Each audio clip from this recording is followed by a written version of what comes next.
in your plan where we're making that room for the things that you still care about, we're making room for those fun things that you want to do.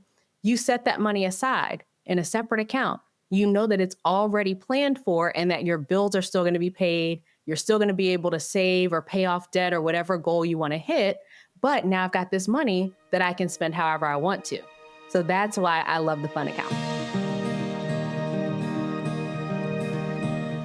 Welcome back to our Happy Rainmakers video series where point one can make a difference.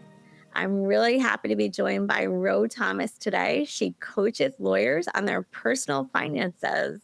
Welcome back, Rho. Thank you for having me. It's good to be here.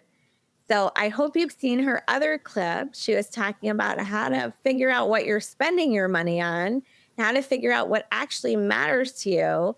And now I'd love to hear how once you know what matters to you, what are your values, what are the things you want to spend money on, how can you make that happen? We talked about looking at where you're spending currently. We're going to look at your values.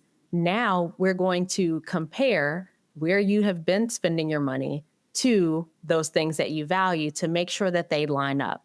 You might be looking at that money that you've been spending and realizing that you're spending a whole lot of money in a category that didn't make that values list, right? So those are the types of things that we're looking at that we can decrease that spending or even cut it all together. Sometimes there are categories where clients decide to just cut all together because it's just not worth it to them.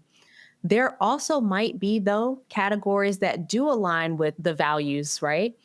But you're still spending more than you thought you were. And so we still want to make room for that. We want you to be able to spend on those areas, but maybe you decide that you're going to spend a little bit less, where you still get that thing. You're still able to do that thing that's important to you, but you're able to cut that spending back a little bit.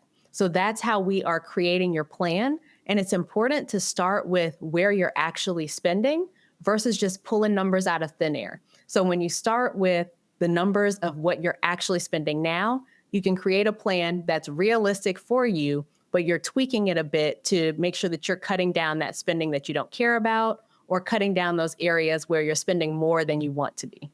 So it's not such a strict budget that you're going to feel like you're on a starvation diet and you can't buy the things that you care about, that you enjoy. Exactly. I think budgeting gets a bad rap because that's exactly what people think about. And that's why sometimes I just call it a spending plan because that's all a budget is. It's I am deciding that with these dollars that are coming into my bank account this month, I'm going to spend this much here, this much there, etc.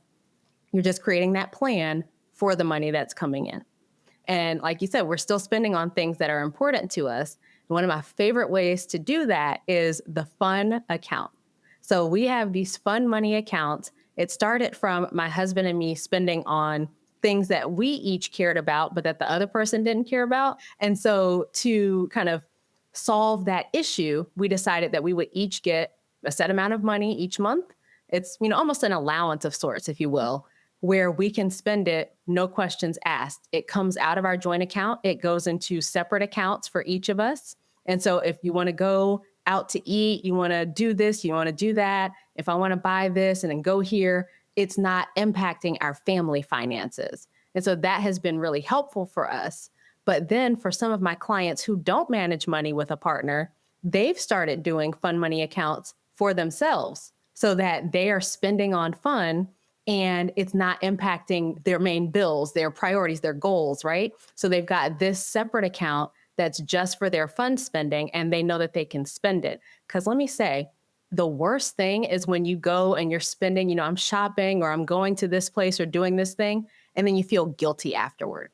That sucks. Nobody wants that, right? And so one of the ways to alleviate that is in your plan where we're making that room for the things that you still care about. We're making room for those fun things that you want to do. You set that money aside in a separate account. You know that it's already planned for and that your bills are still going to be paid. You're still going to be able to save or pay off debt or whatever goal you want to hit. But now I've got this money that I can spend however I want to.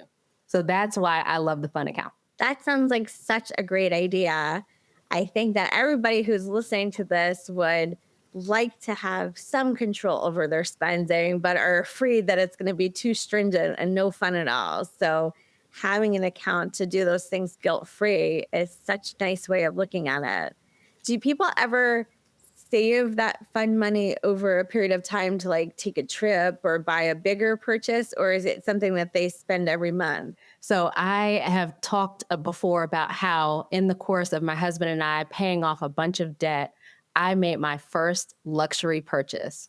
I bought these beautiful Valentino stiletto heels. And, I don't remember exactly how much they were, but something, like $1,000 or something like that. And so what I did was when we got that fun money, I would still spend, right? I would still go to brunch or still buy things, but I made sure I left just a little bit at the end of each month. And so then that money kind of rolls over, right? Because it's a separate account. And so then I get my next month's fund money. And again, I spend a little, I go here, but just leave a bit. And so when that account got to the point that I could purchase those shoes, I went and did it. And I didn't have to worry about the family finances, the budget, any of that, because that money was already accounted for. It was already in the plan and came out and went into my fund money account. So that's one of my favorite ways to fund those, maybe bigger purchases that you don't need, but it's just something that you want. You can do it in a way that you don't break the bank, you don't take yourself off track, or you're not able to save, or whatever. You are still able to pay your bills, hit your goals, but still do this fun thing that you want to do. Thank you so much for all the great advice. Thank you again for having me. And thanks for coming.